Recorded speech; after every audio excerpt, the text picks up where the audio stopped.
meditation helps me remember more of who I am.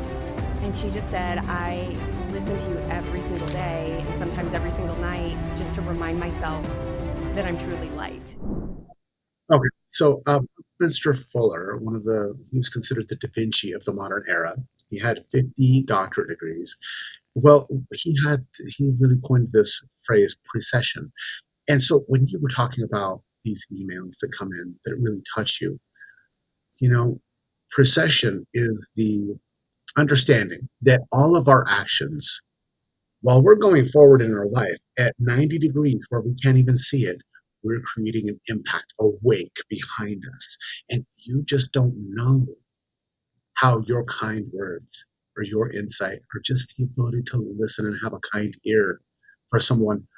I've had numerous people as well come and say, "You saved my life just because you were willing to listen, and I was going to take my life." And you just don't know. But the thing is when you follow your heart and you're always doing the thing that you feel is right for you, and you're really listening, and meditation helps us get to that place where we can actually hear ourselves feel, not think, hear ourselves feel. The procession that each of us has on the world around us, we will likely never know how great our influence and how great it is and how far it expands. But that's an interesting thing for those people who believe in karma and also the law of reciprocity and attraction, those ones, that what you give out is what you get back. So the thing is that even if you don't get it back, it's always important to just keep giving, because when you give love, all that remains is more love, you know. And so when you mentioned using different kinds of meditations, I work a lot in the neuroscience field as well with sound technicians and neuroplasticians, and it's very interesting that different meditations actually create different brainwave states. So a Zen Buddhist monk, they may be in a deep theta, but a shaman doing the drumming and or plant medicines or whatever they might be doing, they might be in a mid alpha. It's so interesting that different meditations create different brainwave states. So it's important to actually do more than just one, because life is for living. We're here to experience. That's why we came onto the planet, to have experience. We can't shut it off.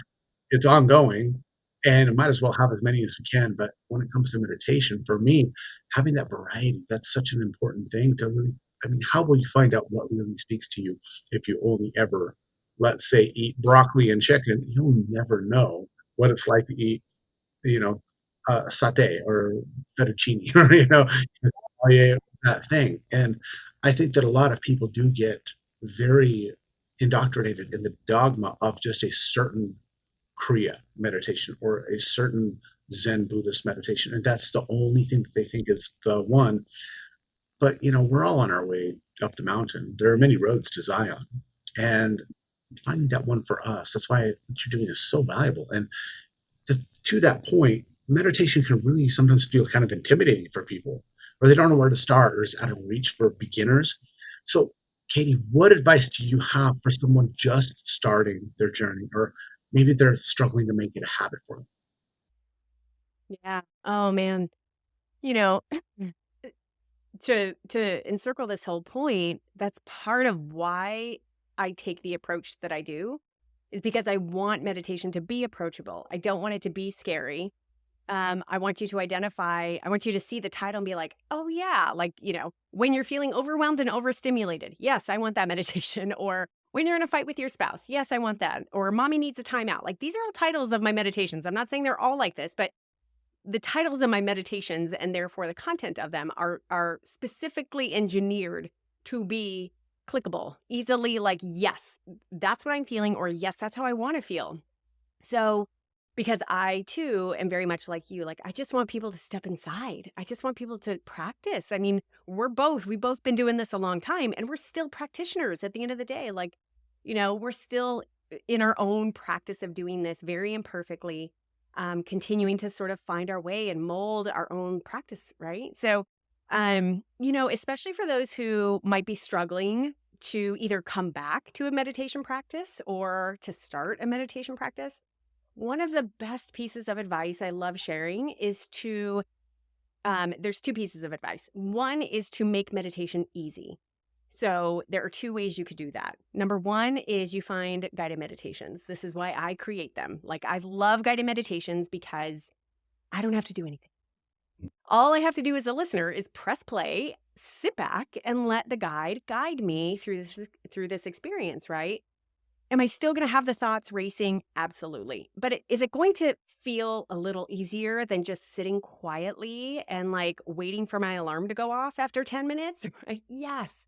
So finding guided meditations. I have a ton. I know Nate has a ton. Like, you got plenty of them at your fingertips.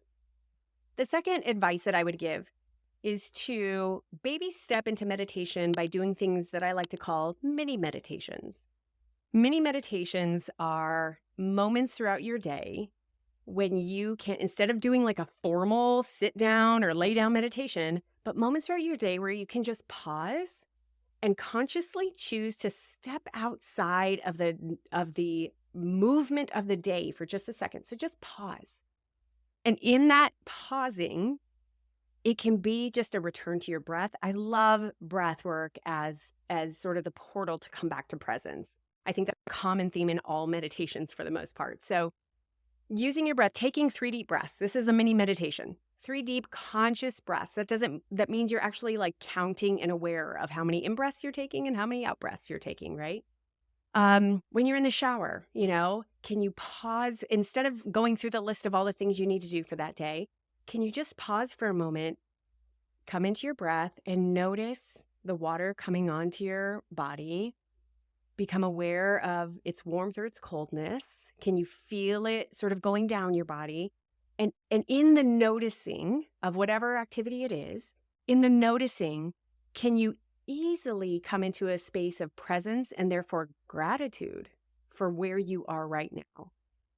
This could be as easy as like, you're dropping your kids off at school for the day and you come back home. Can you, instead of like rushing into the house and getting into the day's activities, can you just take a couple breaths and stay there for a few moments?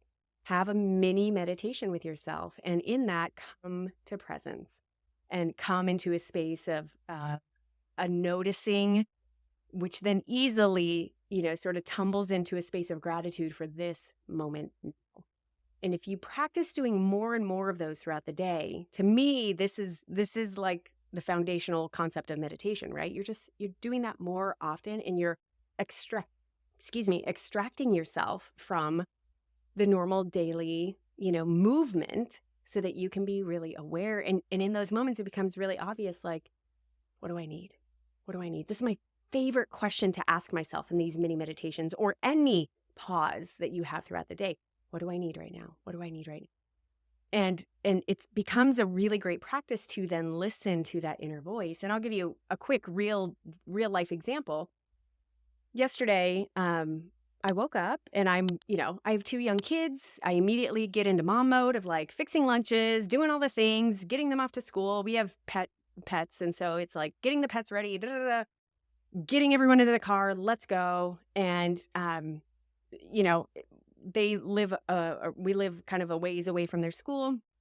Round trip, I get back and I'm exhausted. Like, I don't know why I shouldn't be, but I'm tired and my mind just won't focus. I'm sitting down trying to like do work, and it's just, those moments where it's just not happening.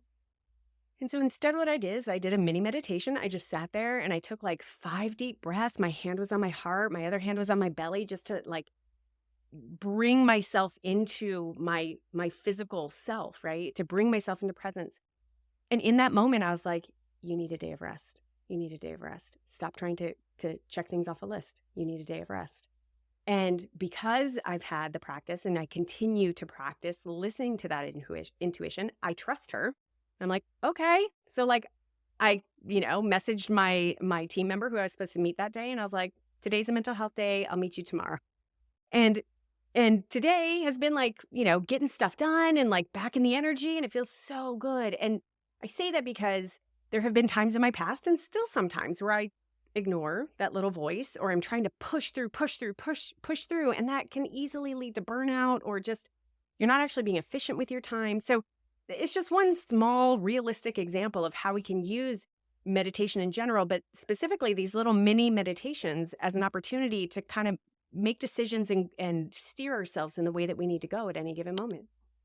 And that's an interesting thing is that so many people get into kind of a formulary type of rhythm that I can only meditate if I have my cushion. I can only meditate if I have my pyramid in my head. I can only meditate if I have the right incense or the right instructor or the right music playing in the background. No, the thing is that every moment can be a meditation. It's just bringing ourselves to that awareness, right? And for me, and for many people, like you mentioned with breath work, being with our breath is the easiest, fastest way to bring us back to presence for a couple different reasons, in my opinion. And by all means, I'm open, everybody out there watching, type in the comments if you feel differently than this. But when we breathe, we're giving ourselves life force continually every single time. The prana and the chi, or chi, however you want to call it, comes in with every single breath. And it's also something that reminds us of our mortality, because if you go for a few minutes without breathing, you really notice your body says, we need to breathe. And so, as the life, this breath of life that is coming into us, when we start to hone in on that and we start, I love what you said there with the, what do I need right now? What do I need right now? That's extremely powerful self awareness. I usually, for my students and people, help out, I ask them to do two things, ask two questions. Where am I? And what time is it? Because no matter where you are, you're here. And no matter what time it is, it's now. So once we just ask ourselves, where am I? What time is it? Oh, it's here and now. Ah, I bring myself to. But Mm. going a step further, I love what you just said, Katie, about the what do I need right now? Because once you bring yourself back to awareness, then it's time to really check in and say, okay, well, since I am an unlimited, eternal, immortal being, well, I can choose anything that I prefer in this moment or any other. So rather than just going on to the next, and I'll be the first person to step right up and say, yes, I have been, I'll say guilty, even though I don't feel guilty, but I've been guilty of being very achievement oriented and checking things off on the list and going from one to the next, and then getting to the end of the day and go, ah, I did it. I got it. Oh, okay. So what are the check marks for tomorrow? And when you get so used to doing that, it can be such a struggle to then just sit down and go, I'm not doing anything. But in actuality, you're doing everything. Which so Yes. with Oh, that's so beautiful. well, with your um, wellness day, that's such an important thing. And I know we're talking about the women's meditation network, but especially for men, where a lot of times we just get so high strung and just production oriented, and we never take the opportunity, not never, but rarely take the opportunity to just sit down and actually ask ourselves, like, what do I need right now? Because they're much better at caring for themselves and others than men are, just as a whole in general. So when you mentioned awareness in every given moment, like when you're in the shower.